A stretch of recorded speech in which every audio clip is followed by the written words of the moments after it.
Good evening po sa ating lahat. Narito naman po sila para sa ating ika-70th day na ating sharing ng devotion video. Wow! Thanks God at more than 2 months na tayo. Malapit na tayo maka 3 months sa ating pag-sharing ng devotion video. And today, ayan, nag-early celebration po sa church ng Mother's Day, then graduation ng mga discipleship and leadership training, and despedida party ng aming pamilya ni Pastora Joy Habon dahil sila ay uuwi ng Pilipinas pansamantala sa Baguio para sa opening ng church doon sa Baguio. Kaya kung may mga kakilala po kayo, mga kapatid or kaibigan na nasa Baguio at nais na makakilala sa ating Panginoong Diyos, ayan, pwede nyo po kaming kontakin at kontakin din ng aming mga kakilala na nasa Baguio nang sa gayon ay matulungan po natin sila para mapalawig ang gawain ng ating Panginoon at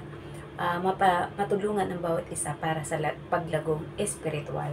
So, bago po tayo dumako sa ating sharing ng devotion video, huwag natin kakalimutan ang manalangin sa ating Panginoong Diyos. And sorry po, medyo late ang pagsisimula ko dahil pagdating ko galing sa day off ay merong kaganapan dito sa bahay na kung saan ay medyo nagkainan at nag-party-party ang aking alaga, amo at kanilang mga kaibigan na may mga anak. But anyway, and hindi pwedeng ma-delay ang ating pag-share ng devotion video because ito ang ating magiging pagkaing espiritual. So bago tayo magsimula, let's all pray. Ama naming Diyos na makapangyarihan sa lahat, pinupuri at dinadakila po namin kay Panginoon. Salamat sa aming naging victorious na Sunday service, Panginoon. At maraming mga kaganapan ang nangyari sa simbahan, Panginoon. At dalangin po namin, Panginoon, ang inyong pag-iingat sa buong pamilya ni Pastora Joy, Panginoon, si Bro Leg at ang aming inaanak na si Baby Sean, Panginoon. Gayon din po, Panginoon, ang pagsisimula, Panginoon, ng gawain sa Alive in Christ Baguio, Panginoon. We pray, Lord God, na kung paano mga pinagbunga ang iba't ibang mga lugar, Panginoon, na mayroong Alive in Christ, Panginoon. Dahil alam niyo po, Panginoon, na ang vision ng Alive, Panginoon, ay matulungan ang bawat isa sa amin, Panginoon, or mga kakilala at makikilala pa lang namin, Panginoon, upang makakilala sa inyong anak na si Jesus bilang Diyos at tagapagligtas, Panginoon, at kilalanin kayo bilang Diyos Ama, Panginoon, ang aming Abba Father na siyang nagpo-provide sa lahat ng aming mga pangangailangan, Panginoon, nag-iingat at nagmamahal sa amin ng walang kapantay, Panginoon. Gayon din po, Panginoon, kayo ang laging maitaas namin at mapapapurihan sa aming pag-aaral na ito, Panginoon. At alam po namin na unti-unti, Panginoon, ay hinihipo ninyo ang puso ng bawat isa upang lubos na makakilala sa inyo, Panginoon, at maging matibay ang kanilang relasyon sa inyo, Panginoon. Nawa, Panginoon, ay lagi niyo po kaming ilagay sa pinakamababang level, Panginoon, ng pagsamba sa inyo, Panginoon, at upang kayo, Panginoon, ang mag-shine at mapapurihan, Panginoon, at hindi kami, Panginoon. Salamat, Panginoon, sa karunungan na ipinagkakalob niyo, Panginoon, upang maunawaan namin ang mga revelation na ipinapakita niyo sa inyong bawat salita, Panginoon. Gayon din po, Panginoon, ay salamat sa tinapos na gawa ng inyong anak na si Jesus, kaya kami ay ligtas at malaya ngayon, Panginoon, at sa pagdating ng Espiritu Santo na siyang nagiging gabay namin para sa aming pang-araw-araw na buhay upang tanging ang mga kalooban niyo lamang, Panginoon, ang aming magawa, Panginoon, ang aming maisip at ang aming maipakita sa aming kapwa bilang halimbawa na kami ay sumusunod sa inyo at sumasampalataya, Panginoon. Kayo po ang mataas sa aming gagawin ito, Panginoon, at muli binabalik namin ang lahat ng papuri at pasasalamat sa tanging pangalan ng bugtong na anak na si Jesus. Amen. So, narito po tayo sa Lucas 18:35. Ang topic po dito ay pinagaling ang lalaking bulag. Nang malapit na si Jesus sa Jericho, may isang lalaking bulag na nakaupo sa tabi ng daan at namamalimos. Message: mangyayari naman dito ang pagpapagaling ni Jesus sa isang lalaking bulag. Dahil nang malapit na daw si Jesus sa Jericho, ay mayroon daw isang lalaking bulag na nakaupo sa tabi ng daan at ito daw ay namamalimos. Application: masasaksihan naman natin dito ang pagpapagaling ni Jesus sa lalaking bulag. Ngunit nais nating maunawaan natin na hindi lang ang mga pisikal o nakikita ng mata na sakit ang pinapagaling ni Jesus. Maging higit ang sakit o karamdaman na panloob ay pinapagaling din niya. Ang nasugatang puso, ang nabaliwala, iniwan, kinutya, inabandona, itinakwil at pinili na maging mapag-isa sa buhay. Dahil nais ng Diyos at ni Jesus na ang bulag nating mga puso at isip ay mabuksan at makita na mayroon pang pag-asa, may nagmamahal, may karamay, may kaibigan, may maaasahan, may tatanggap, may magpapatawad, at may magliligtas sa bawat isa sa atin.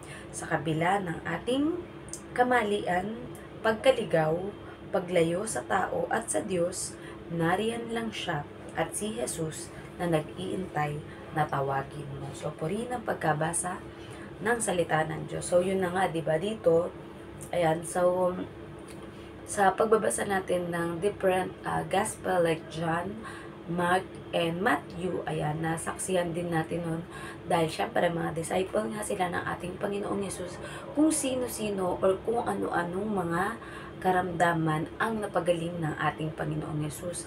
Nariyan na pinagaling ang paralitiko, mga may ketong, sinasapian na masamang espiritu, mga may mga kasalanan kagaya ng mga nahuling nangangalunya, 'di ba?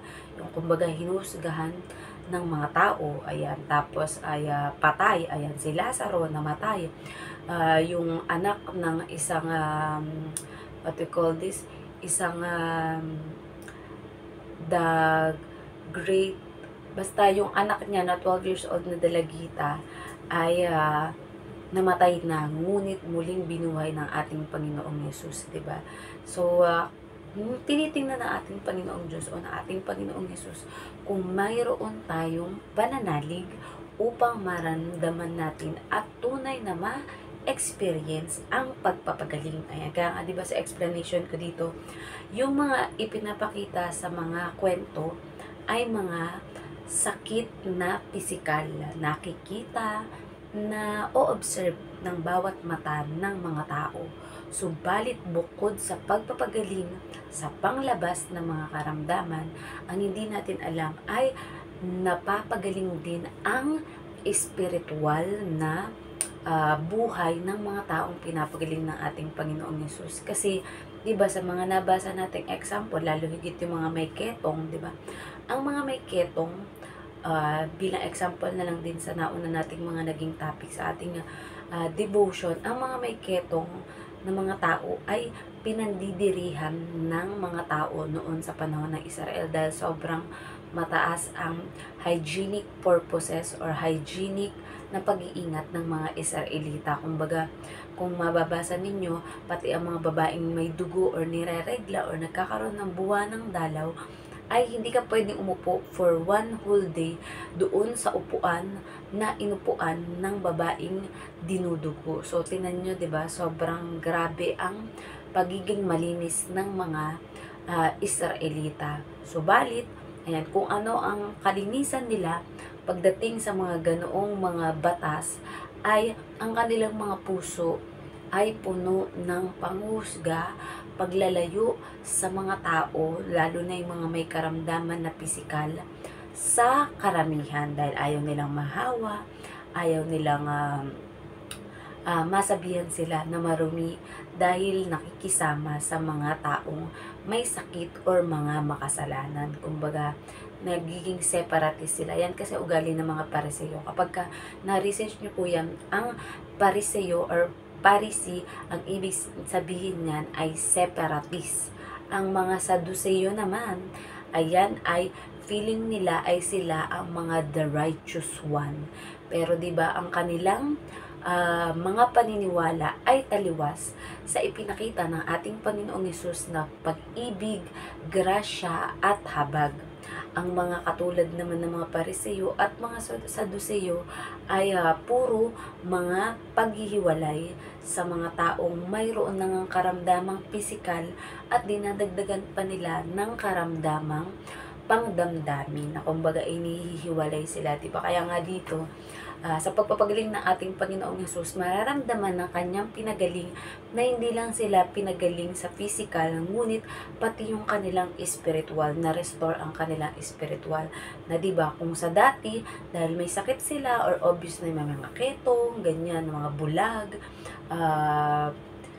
pipi, or what we call this, makasalanan, 'di ba? Iniiwalay sila, pero the moment na pinagaling sila ng ating Panginoong Hesus, malaya na sila physically and spiritually because mayroong tumanggap sa kanila, mayroong nagmahal sa kanila. At kung ano man yung mga kasalanan nila, gaano man ito kalaki or simula sa past, present, and future ay pinatawad na ng Panginoong Hesus. Kaya malaya na sila kung gusto nilang i-express ang kanilang pagiging malaya sa pamamagitan ng pagsasabi nito na ang Panginoong Diyos ay pinagaling ako, pinatawad ako, minahal ako, tinanggap ako sa kabila ng aking pagkukulang, sa kabila ng aking kasalanan, sa kabila ng aking sakit na walang makapagpapagaling, di ba? Kagaya ng babaeng dinudugo for 12 years, di ba? So, lahat ng mga bagay na yan ay para maintindihan natin ay hindi lamang kagalingang pang physical, kundi pati pang spiritual. At di ba, kapag ganun na naramdaman mo may nagmamahal sa iyo, may tumatanggap sa iyo, kakaiba yung kaligayahan or joy na mararamdaman ng iyong puso. Dahil kung dati ang iyong mata, bilang gawin na natin example ang bulag, na parang natatakluban ng dilim, wala kang nakikitang liwanag, pero the moment na inaccept mo ang ating Panginoong Hesus sa iyong buhay, naniwala ka na ikaw ay naligtas at naniwala ka na mayroong nagmamahal at tatanggap sa iyo sa kabila ng iyong karumihan, ay nagkakaroon ng liwanag ang iyong mata na dating may takip ng kadiliman. Kaya nga, di ba, ang ating Panginoong Hesus, Jesus is the light of the world. Ayan. At magkakaroon ka na ng buhay because Jesus is the light. At magkakaroon na rin ng buhay mo ng katotohanan because Jesus is the truth. And Jesus is the way for us to go to the Father, di ba? Dahil walang ibang daan patungo sa ating Panginoong Diyos Ama, kundi sa pamamagitan ng kanyang bugtong na anak na si Jesus. Dahil tayong lahat ay nag-fall short sa kaluwalhatian ng ating Panginoong Diyos. Walang nakaabot sa atin, liban na lang sa ating Panginoong Hesus na walang bahid ng dungis, ngunit para sa katubusan ng ating kasalanan ay piniling pasanin ang lahat ng ating kasalanan. Talunin ito sa krus at sa impyerno ay kinuha ang susi upang maging malaya na tayong lahat. At overcomer at nagtagumpay at victorious laban sa gawa ni Satanas o ng kalaban. Kaya tayo ay magsaya at laging ipagbunyi ang ginawa ng ating Panginoong Hesus at ng ating Panginoong Diyos. And sabi ko nga, diba, ang ating Panginoong Diyos at ating Panginoong Hesus ay just one prayer away. Kung ano man ang pinagdadaanan natin, napagtagumpayan na natin yan dahil napagtagumpayan na ng Panginoong Hesus ang lahat ng kasalanan, lahat ng mga pagdadaanan ng tao ay napagtagumpayan na ng ating Panginoong Hesus. Kaya kumbaga sa ating Panginoong Hesus, sisiw lang yan, 'di ba? Kayang-kaya yan ng mga nagtitiwala, sumasampalataya at buo ang pag-ibig at matibay o pinapatibay pa ang relasyon sa ating Diyos. So nawa, ang bawat isa po sa atin ay kung wala pa mga relasyon sa ating Panginoong Hesus, ay magkaroon na po tayo ng relasyon sa ating Panginoong Hesus at sa ating Panginoong Diyos. At nawa ay anuman ang ginawang kabutihan sa atin, mga pagpapala ng ating Panginoong Hesus at ng ating Panginoong Diyos, ay ipahayag po yan ng ating mga labi at ideklara sa bawat isa upang makatulong din tayo na ang bawat may karamdamang espiritual, hindi man kita sa panglabas, ngunit kapag iyong nakausap, kapag iyong na-share ng tungkol sa grace, love, and mercy ng ating Panginoong Diyos, ay magkakaroon ng paggaling sa kanilang espiritual. At nawa, ang bawat isa sa atin ay ipagdasal natin sa ating Panginoong Diyos na maging instrumento para matulungan ang ating kapwa na nangangailangan ng paggaling na espiritual. So, hanggang dyan na lamang po at meron po tayong susunod na devotion bukas at kailangan na rin magpahinga. dahil may pasok din ang aking alaga bukas. So, tayo po ay mag-closing prayer. Ama namin Diyos na makapangyarihan sa lahat, muli, pinasasalamatan po namin kayo, Panginoon, at dinadakila, Panginoon. Alam po namin, Panginoon, na sa pagpapagaling ninyong ito, Panginoon, na nasulat sa Biblia, Panginoon, ay hindi po ito mawawalang kabuluhan, Panginoon, sapagkat nais ninyo, Panginoon, na sa pamamagitan ng aming mga labi, Panginoon, ay ipahayag namin sa aming kapwa na mayroon pang pag-asa, mayroong nagmamahal, mayroong tatanggap sa kanila, at mayroong magpapatawad. At lalong higit, Panginoon, mayroong kaming Abba Father, mayroong kaming Ama na makapangyarihan sa lahat, Panginoon, na anumang aming hilingin, Panginoon, ay ibibigay nito, Panginoon, kung kami ay dudulog sa panalangin, Panginoon, at nanaisin, Panginoon, na magkaroon ng malalim na relasyon at ugnayan sa inyo, Panginoon. Kaya, Panginoon, dalangin po namin, Panginoon, ang mga taong naliligaw pa ng landas, Panginoon. Naguguluhan pa kung ano ang dapat nilang piliing landas. Kung ang landas ba ng mundong ito, Panginoon, o ang landas patungo sa buhay na walang hanggan sa pamamagitan ng pagkakilala at pagtanggap sa inyong anak na si Jesus bilang Diyos at tagapagligtas, Panginoon. Alam po namin na makakayanan namin ang lahat ng ito, Panginoon. Mga pagsubok, problema, Panginoon, na pinagdadaanan ng bawat isa, na financially, spiritually, physically, whether it's health, Panginoon, or emotionally, Panginoon, ay alam namin, Panginoon, na napagtagumpayan na namin ito gaya ng pagtatagumpay ng inyong anak na si Jesus, Panginoon, sa pagtubos sa aming mga kasalanan, Panginoon. At alam po namin, Panginoon, na ibigay niyo po sa puso ng bawat isa, Panginoon, ang love, Panginoon, ang grace na ito, Panginoon, at mercy, Panginoon, upang sa bawat makikita nila na bawat tao, bawat makakausap namin ng mga tao, Panginoon, na alam naming may mga sakit spiritually, Panginoon, na hindi man ito nakikita sa labas, Panginoon, ay ipakita nyo sa amin, Panginoon, kung sino ang mga tao, Panginoon, na kailangan namin kausapin, Panginoon, kailangan namin matulungan, Panginoon, at mabahaginan ng inyong salita upang magkaroon sila ng buhay, Panginoon, upang magkaroon sila ng pag-asa, Panginoon, at upang magkaroon ng kaligtasan na makakamit lamang sa pamamagitan ng inyong anak na si Jesus, Panginoon. We thank you, God, for all the blessings, for the strength, Panginoon. At alam namin, Panginoon, na pagkakalooban niyo pa kami ng mahabang buhay, Panginoon, upang maipalaganap ang inyong ebanghelyo dito sa lupa, Panginoon. We honor and glorify your holy name, Lord God. This we pray in the name of our Lord Jesus Christ. Amen. Good night pa sa ating lahat, and God bless. Bye!